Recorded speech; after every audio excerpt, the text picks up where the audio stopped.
दो बौद्ध भिक्षु, जिसमें एक कुछ बूढ़ा था और दूसरा जवान, दोनों गांव से भिक्षा मांगकर शाम के समय अपने घर वापस लौट रहे थे।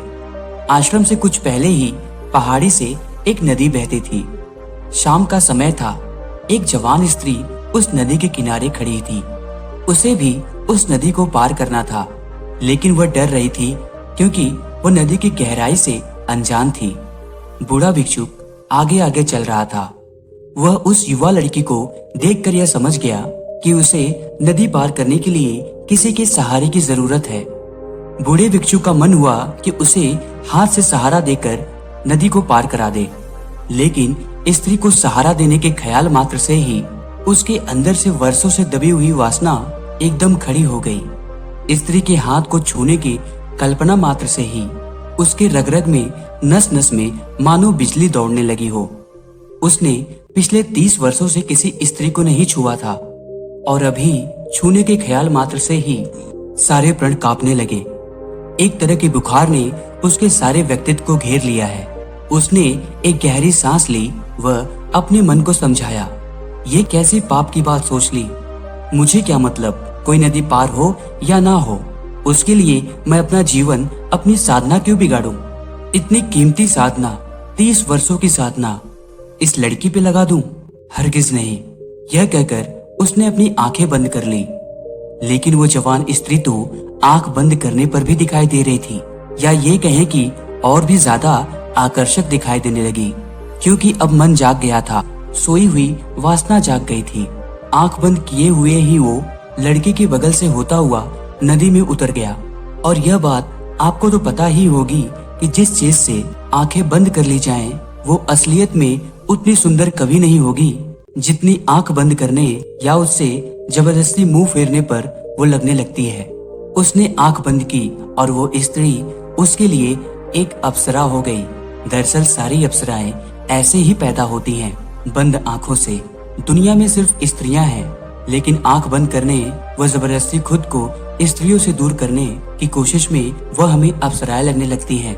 आंख बंद करते ही सपना शुरू हो जाता है, क्योंकि उस भिक्षुक ने जबरदस्ती अपनी आंखें बंद कर ली थी। इसलिए वो मन में उसी स्त्री को देख रहा था। उसके मन में एक सपना शुरू हो गया था। वह स्त्री उसे आकर्षित कर रही थी।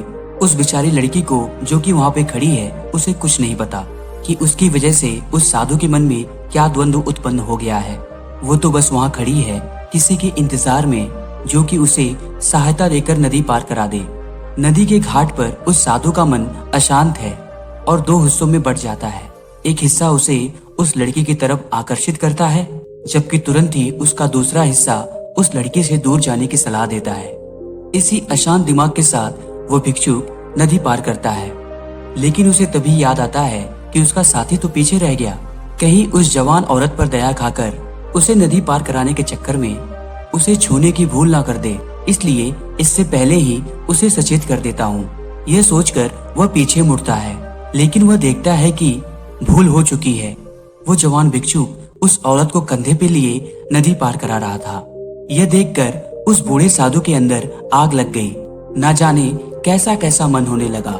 कई बार उसके दिमाग में आया, कितना अच्छा होता यदि मैं ही उसे नदी पार करा देता। लेकिन अगले ही पल उसने अपने खुद के मन को डांटा। ये क्या पागलपन की बात है। मैं उस औरत को, वो भी अपने कंधे पर लूं? 30 साल की साधना नष्ट करूं क्या? गंदगी का ढेर है औरत का शरीर, और मैं उसे अपने कंधे पर लूंगा? नर्क का द्वार है स्त्री। लेकिन दूसरी ही ओर उस युवा भिक्षुक के कंधे पर स्त्री को देखकर बूढ़ा भिक्षुक आग बबूला हुए जा रहा था।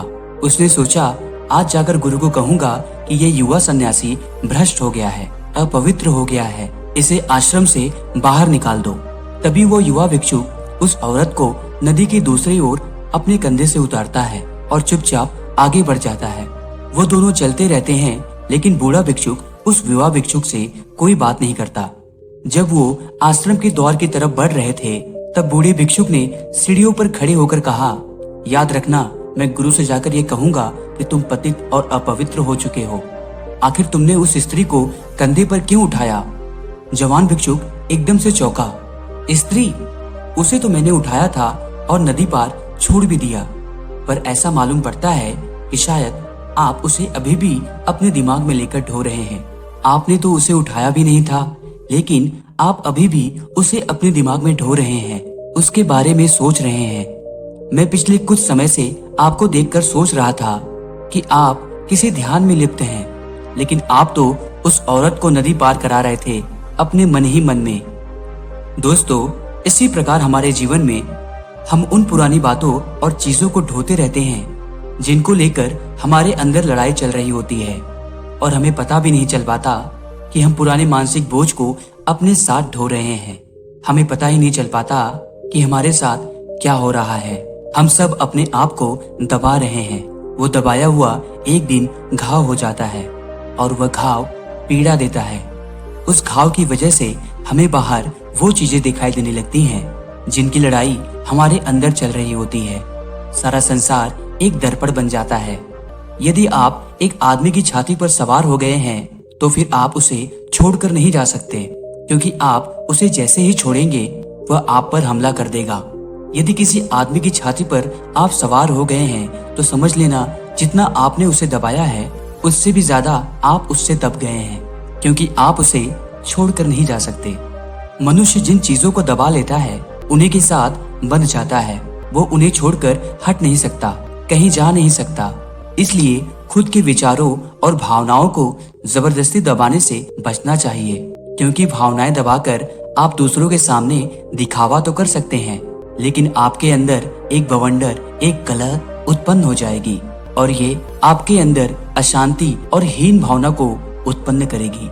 इसलिए यदि आप खुश रहना चाहते हो तो वर्तमान में जियो, पुरानी बातों को भूल जाओ। केवल दूसरों के सामने अच्छा बनने के लिए खुद को मत दबाओ, क्योंकि आप जैसे हो वैसे ही अच्छे हो।